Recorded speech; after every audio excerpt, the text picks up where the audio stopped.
I'm just cooking pizza. This is the Federalist number 10.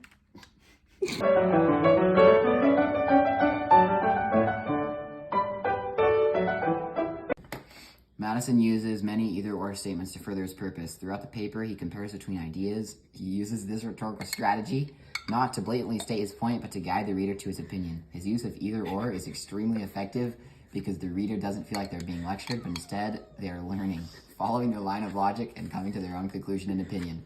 An example of this is in the text is, under such a regulation, it may well happen that the public voice, pronounced by the representatives of the people, will be more consonant to the public good than if pronounced by the people themselves, conveyed for the purpose. On the other hand, the effect may be inverted. Men of factious tempers, or of local prejudices, or of sinister designs may, by intrigue, by corruption, or by other means, first obtain the suffrages, and then betray the interests of the people. Go. Madison adds to his argument with the rhetorical choice of rhetorical questions. He asks thought-provoking questions, and then he answers them in such a logical way that makes perfect sense to the reader. And in the end, all thoughts and questions are resolved, and a perfect solution is reached. An example of this is when he says, "By what means is this object attainable?" And he answers it by saying, "Evidently, by two only.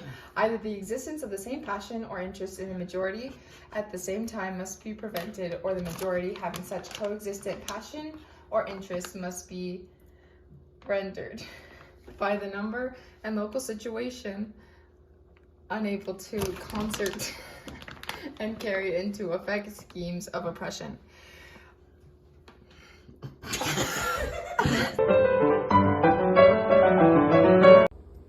James Madison uses definition as one of the rhetorical choices.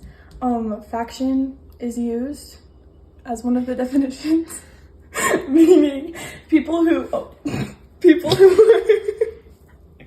grouped together because they have the same interests. He says, a number of citizens, whether amounting to a majority or minority of the whole, who are united and actuated by some common impulse of passion, or of interest, adverse to the right of other citizens or to the permanent and aggregate interest of the community.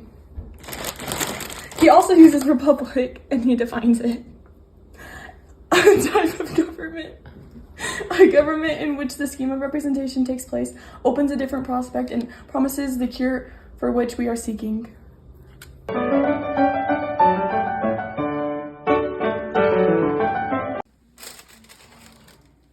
Delicious. This is the finished James Madison Federalist number 10, with the purpose of his purpose is to convince the states that the Republican form of government was the most effective for controlling faction. And now with all of these rhetorical choices, we go from a boring pizza to a yummy pizza.